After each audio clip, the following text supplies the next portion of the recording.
నమస్తే, నేను మీ వాసా లక్ష్మణ.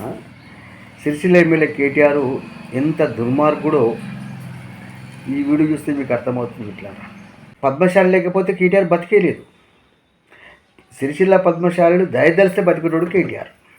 మరి అలాంటి కేటీఆర్ అక్కడి పద్మశాలి సమాజ సమస్యలపై స్పందిస్తుంటే, అక్కడ నేత కార్మికుల సమస్యలపై స్పందిస్తుంటే, అక్కడ నేత కార్మికుల విద్యుత్ సమస్యపై స్పందిస్తుంటే తట్టుకోలేక కోర్టు నోటీసులు పంపించిండు.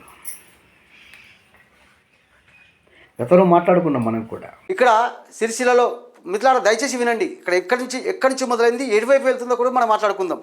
సిరిసిల్లలో కొండలక్ష్మి బాబూజీ గారి విగ్రహం పెట్టాలని ఫైట్ చేయడం మేము చేసిన తప్పు. అక్కడ పద్మశాలి సమాజం ఏకం చేయడం మేము చేసిన తప్పు. అక్కడ పద్మశాలి బిడ్డ ఎమ్మెల్యేగా ఉండాలని కొట్లాడడం మేము చేసిన తప్పు. పద్మశాలి సోదరులారా కేటీఆర్కు ఓటేయకండి అని చెప్పి గత 3-4 సంవత్సరాలుగా మేము కొట్లాడడం మేము చేసిన తప్పు. ఆ తప్పుకే ఇప్పుడు మనకు కోర్టు ద్వారా నోటీసులు. ఇక్కడ లింక్ ఉన్నది, కేటీఆర్ గారు లింక్ ఉన్నది. మీరు అన్నారట నాకేం సంబంధము, నేను పెట్టినా అని మాట్లాడారు. అదే శాస్త్రం ఉంది కదా, నల్లికుట్లోనికి ఇల్లు పైలమన్నట్టు అన్ని నల్లి దొంగ పనులు చేస్తావు, నాకేం తెలుసు అంటావు. నీకు చూపిస్తాం కేటీఆర్, నీకు చూపిస్తాం అసలు కథ ఎప్పుడు మొదలైంది. ఎవరిని గెలుకన్నో వాడిని గెలుక్కున్నావు నువ్వు. నీ రాజకీయ పత్రం నువ్వే చేసుకుంటున్నావు కేటీఆర్. 2028లో ఎలక్షన్ మేమేమనుకున్నామంటే 2022 ఎలక్షనే కదా, అప్పటిదాకా ఓని అనుకున్నాం. కానీ ఇప్పుడే ఆట సురు చేసినావు, దానికి ముగింపు మేము చేస్తాం.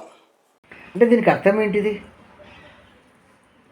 అంటే సిరిసిల్ల పద్మశాలులు చైతన్యం కావద్దు, వాళ్ళు అదే బతకాలి, వాళ్ళ బానిసత్వం నెట్టేసి తను రాజ్యం వేయాలన్నటువంటి ఆలోచన కేటీఆర్లో కనిపిస్తుందో లేదా? అంటే ఇప్పుడు కేటీఆర్ అది కూడా మిట్లారా ఒకసారి కాదు 2 సార్లు నోటీసులు పంపించింది. అంటే సంకేతం ఏంటి అంటే, వాసాల లక్ష్మణ నువ్వు సిరిసిల్ల గురించి స్పందిస్తే 2 కాదు ఇంకా 10 పంపుతాను అనుకునేటువంటి సంకేతం మనకు పంపిస్తా అంట కేటీఆర్. నువ్వెంత పిచ్చోడి కాకపోతే ఏంటిదా? మేము ఉద్యమం చేసేటప్పుడు మాకు తెలుసు, ఉద్యమానికి అడిగేసినప్పుడు తెలుసు నీలాంటి లత్కోరుగాలు ఇలాంటి కుట్రలు చేస్తే ఎట్లా తట్టుకొని ముందుకెళ్ళాలో మాకు తెలుసు. అంటే ఇప్పుడు నువ్వు నోటీసులు పంపిస్తే ఇక కోర్టు చుట్టూ తిరిగి నాకెందుకు, సిరిసిల్ల పద్మశాలి సమాజం గురించి నాకెందుకు, నేనెందుకు పైసలు ఖర్చు పెట్టుకోవాలి వాళ్ళ గురించి మాట్లాడని చెప్పి నేను అలసిపోయి ఆగిపోవాలి. అంతే కదా కేటీఆర్ నీ కుట్ర, అంతే కదా అనుకున్నావు కేటీఆర్. ఒకటి గుర్తుంచుకోను, ఒక పద్మశాలి బిడ్డగా నేను నిశ్శబ్దంగా ఉన్నంత వరకే నువ్వు సిరిసిల్లలో స్వేచ్ఛగా తిరగలుగుతావు కేటీఆర్. ఒక్కసారి నేను జై పద్మశాలి అంటే నువ్వు సిరిసిల్లకు రావాలంటే లాగులు తెలుస్తాయి. తెలదా మా చరిత్ర గురించి? నువ్వు అధికారం ఉన్నప్పుడు, నువ్వు మంత్రి ఉన్నప్పుడే నిన్ను అణికిపించడం కేటీఆర్. ఇప్పుడు నువ్వు కుట్రలు చేస్తే భయపడతాం అనుకుంటున్నావా? సిరిసిల్ల పద్మశాలి సమాజమా, ఇక్కడైనా ఆలోచించండి. మన ఓటు మనకు వేసుకోకుండా ఎవడికో వేస్తే,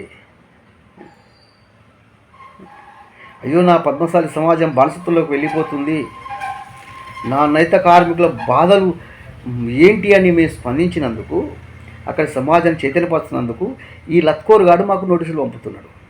సిరిసిల్ల పద్మశాలిలారా, అరే సిరిసిల్ల పద్మశాలి సమాజం తలుచుకుంటే కేటీఆర్ అనేవాడు ఒక కాఫ్ట్రాలు గాడు, ఇట్లా పీకెత్త కొట్టుకోపోయేటాడు వాడు. ఎక్కడైనా పద్మశాలి సమాజం ఆలోచించండి.